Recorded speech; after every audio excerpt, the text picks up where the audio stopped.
नमस्कार दोस्तों। उत्तर प्रदेश का चुनाव अब अपने अंतिम दौर में है। 7वें चरण का मतदान 7 मार्च को होगा और नतीजे 10 मार्च को आएंगे।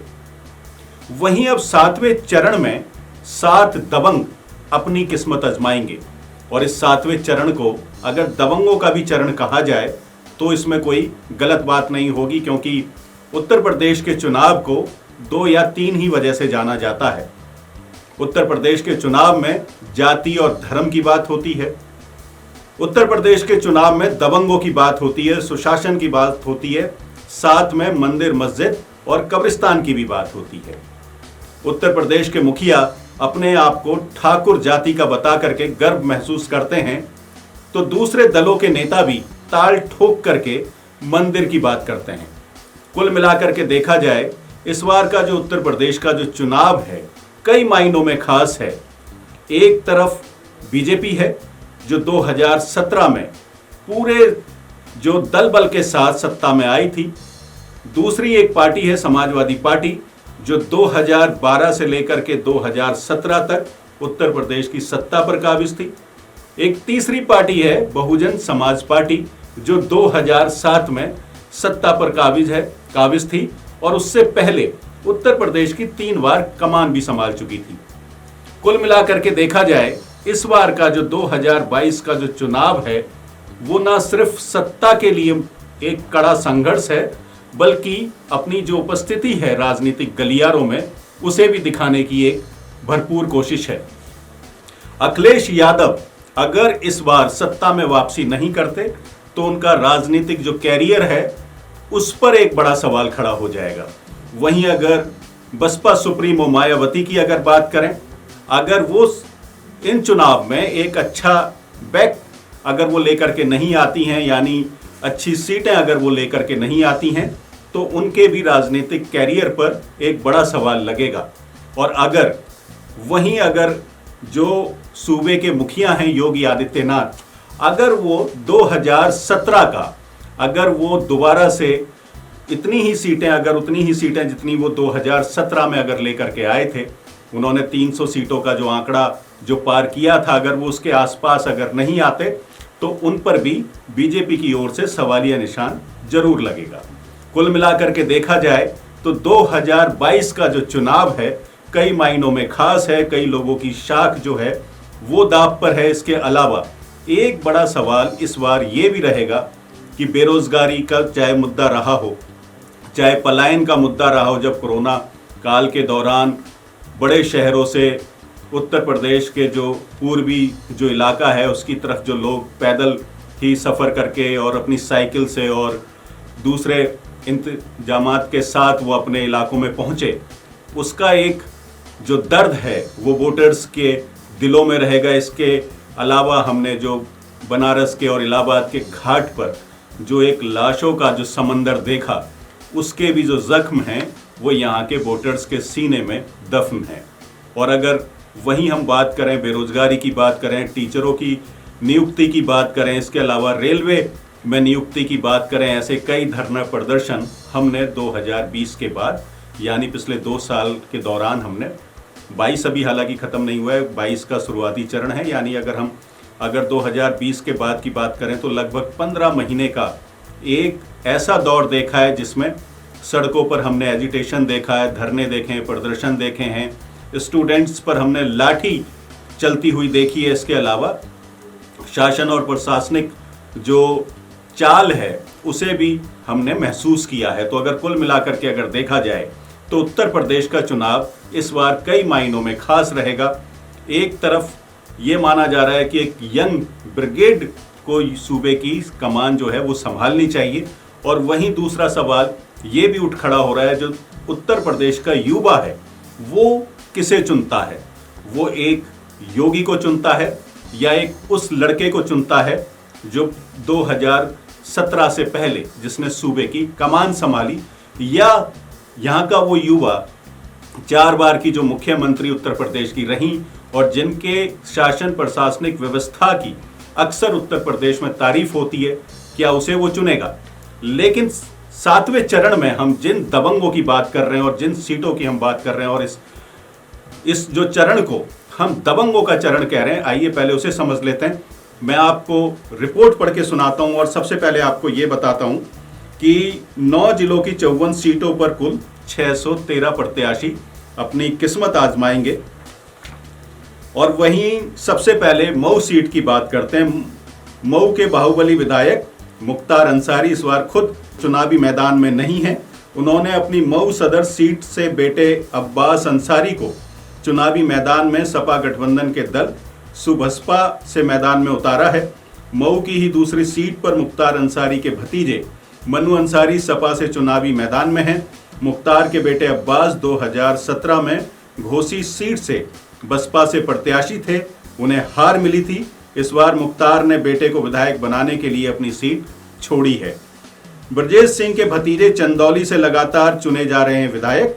पूर्वांचल की राजनीति में मुख्तार के धुर विरोधी ब्रजेश सिंह के भतीजे विधायक सुशील सिंह चंदौली की सैयद राजा सीट से भाजपा प्रत्याशी हैं।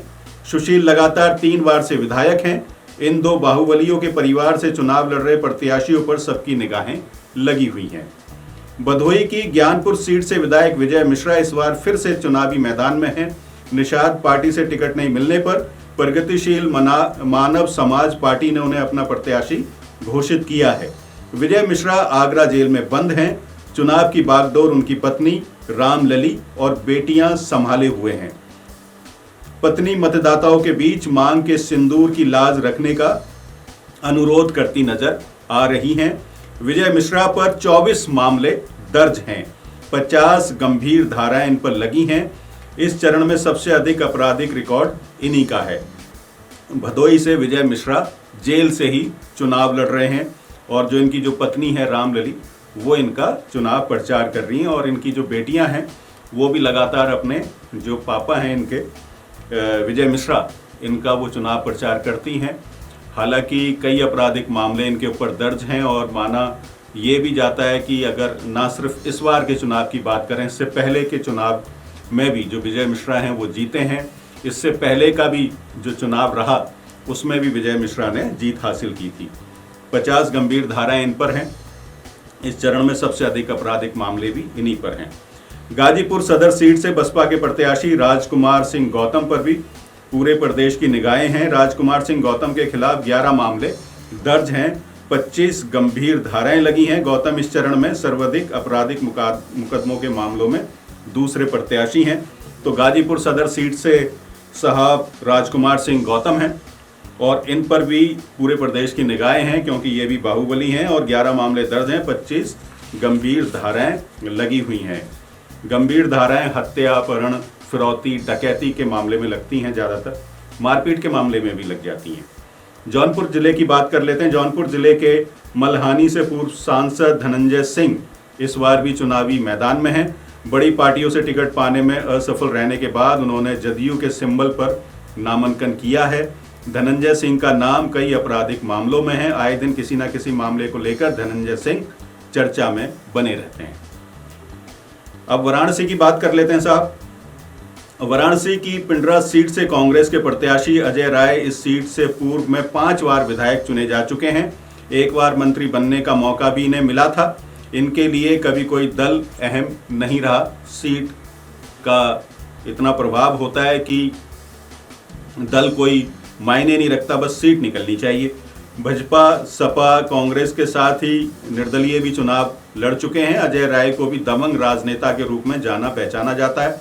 इस चरण के आपराधिक छवि के प्रत्याशियों में मुकदमे के नजरिए से वह तीसरे नंबर पर हैं। इनके खिलाफ 17 मामले दर्ज हैं, 18 गंभीर धाराएं लगी हुई हैं। अब आजमगढ़ की बात कर लेते हैं। आजमगढ़ से पूर्व सांसद रमाकांत यादव फूलपुर पवई सीट से सपा के प्रत्याशी हैं। रमाकांत यादव की पहचान दबंग राजनेता की है। हालांकि उन्होंने अपने शपथ पत्र में महज 2-3 मुकदमों का जिक्र किया है। दबंग छवि के कारण रमाकांत यादव आजमगढ़ और आसपास के जिलों में पहचाने जाते हैं। इस सीट में अभी उनके बेटे विधायक हैं। इस सीट से अभी उनके बेटे विधायक हैं। तो ये कुल मिलाकर के 7 जो सीटें हैं उनका समीकरण है कि कौन कौन से जो दबंग जो नेता हैं वो चुनावी मैदान में हैं। अब बात कर लेते हैं कि योगी सरकार के जो मंत्री हैं उनकी भी इस चरण में अच्छी खासी परीक्षा है। योगी सरकार में 6 ऐसे मंत्री हैं जिनकी इस चरण में परीक्षा होने जा रही है। तो इसमें योगी सरकार में पिछड़ा वर्ग कल्याण मंत्री अनिल राजभर वाराणसी की शिवपुर सीट से किस्मत आजमा रहे हैं। और इसके अलावा स्टंप एवं निबंधन राज्य मंत्री स्वतंत्र प्रभार है रविंद्र जायसवाल वाराणसी से हैं। पर्यटन एवं सांस्कृतिक राज्य मंत्री नीलकंठ तिवारी हैं वाराणसी दक्षिण से। आवास एवं शहरी नियोजन राज्य मंत्री गिरीश यादव जौनपुर। ऊर्जा राज्य मंत्री रमा शंकर सिंह पटेल मिर्जापुर की मडिहान सीट से चुनाव लड़ रहे हैं। वन और पर्यावरण मंत्री रहे दारा सिंह चौहान विधानसभा चुनाव की घोषणा के बाद सपा में शामिल हो चुके हैं। वे मऊ की घोसी सीट से सपा प्रत्याशी हैं। तो कुल मिलाकर के अगर देखा जाए उत्तर प्रदेश की जो 54 सीटें हैं जो 7वें चरण में और जो 613 प्रत्याशी हैं उनके बीच में 7 ऐसे दबंग नेता हैं जो अपनी जो किस्मत है इस चरण में आजमाने जा रहे हैं। देखना दिलचस्प होगा कि इस चरण में किसकी सरकार आती है। और वहीं देखना दिलचस्प ये भी होगा कि अगर हम पूरे उत्तर प्रदेश के चुनाव को देखें, हालांकि उसमें माना ये भी जा रहा है कि इस बार सबसे पहले हम बात जो 4 बार जो इस प्रदेश की जो सत्ता संभाल चुकी हैं मायावती की बात किए लेते हैं। बार बार ये सवाल उठता रहा है इस पूरे चुनावी चरणों में कि मायावती ने इस बार कोई किसी तरह की रैली नहीं की और किसी तरीके का प्रचार प्रसार नहीं किया। अगर 2007 के बाद अगर हम बात करें 2012 की और 2017 की अगर बात करें, क्योंकि 2007 में तो मायावती सूबे की मुखिया थी और 2012 में अखिलेश की जब सरकार आई तो उस समय भी जो बीएसपी थी वो दूसरे नंबर की पार्टी थी। और 2017 की भी अगर बात करें तो उसमें भी बीएसपी दूसरे नंबर की पार्टी थी। यानी जो जाटव वोट बैंक है, जो 18 से 22% का जो जाटव वोट बैंक माना जाता है, वो बीएसपी का कभी दिखता नहीं है। और अन्य जाति का अगर सपोर्ट मिल जाए तो ये परसेंटेज बढ़ जाता है। अगर आप इसे अगर ऐसे समझें कि 2007 के बाद अगर 12 और अगर 17 की बात करें, 12 में क्योंकि अखिलेश की सरकार थी, और अगर वोटों का परसेंटेज निकाला जाए तो समाजवादी पार्टी को इतना यादवों का भी वोट नहीं मिला जितना जाटवों का वोट बहुजन समाज पार्टी को मिला। और इसी तरीके से अगर इस बार की बात की जाए, 2022 की बात की जाए, ये सवाल बार बार उछाला जा रहा है कि मायावती ने इस बार कोई रैली नहीं की, किसी तरीके की कैंपेनिंग नहीं की। तो बहुजन समाज पार्टी के लिए ये माना जाता है कि मायावती रैली करें या ना करें, जागें या सोएं, उनका जो कोर वोट बैंक है वो कहीं हिलता नहीं है।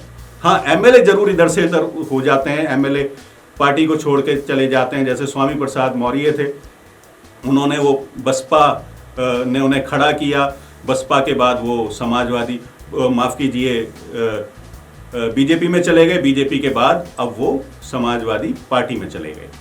इसी तरीके से लंबी फहरिस्त है, लेकिन माना यह भी जाता है कि जो कोई भी नेता बहुजन समाज पार्टी से गया तो वो फिर वो कहीं का और का कहीं का वो नहीं रहा। यानी उसका जो पॉलिटिकल ग्राफ है धीरे धीरे धीरे धीरे नीचे आ गया। मुझे याद नहीं पड़ता कि किसी का बीएसपी को छोड़ करके जाने के बाद किसी का पॉलिटिकल ग्राफ अच्छा रहा हो। खैर, ये एक अलग मुद्दा है। अब हम बात कर लेते हैं समाजवादी पार्टी की। समाजवादी पार्टी का रालोद के साथ गठबंधन है। इसके अलावा जो पूर्वांचल की जो सीटें हैं उधर सुबसपा यानी सुहेल देव भारतीय समाज पार्टी का गठबंधन है। कुल मिलाकर के देखा जाए तो पूरे चुनावों के दौरान जो समाजवादी पार्टी है उसकी रैलियों में अच्छी खासी भीड़ देखने को मिली।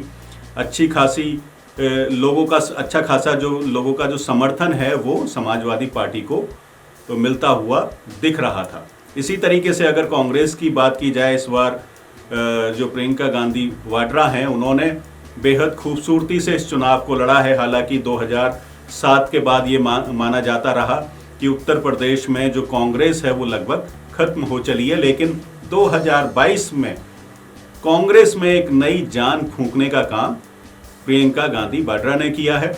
वो जहां कहीं भी रैलियों में गई, लड़की हूं लड़ सकती हूं के नारे के साथ वो आगे बढ़ी और लोगों का जन समर्थन उन्हें अच्छा खासा मिला है पूरी रैलियों में। इसके अलावा बीजेपी लगातार मंदिर और सुशासन की बात इस पूरे चुनाव में करती रही और योगी आदित्यनाथ ने कई बार अपनी चुनावी रैलियों में बुलडोजर तक का जिक्र कर दिया कि उनके जो बुलडोजर हैं वो अपराधियों के खिलाफ चलते हैं। खैर, देखना दिलचस्प होगा क्योंकि 7वें चरण के बाद उसके तीसरे दिन यानी कि 10 मार्च को चुनावी नतीजे आ जाएंगे। देखना बेहद दिलचस्प होगा कि उत्तर प्रदेश की कमान इस बार कौन संभालता है और देखना दिलचस्प ये भी होगा कि उत्तर प्रदेश में इस बार अपनी राजनीतिक जो साख है वो कौन बचा करके ले जाता है और कौन एक बार फिर से सत्ता की कमान संभालता है। इस वीडियो में इतना ही। बहुत बहुत धन्यवाद। दीजिए इजाजत। नमस्कार।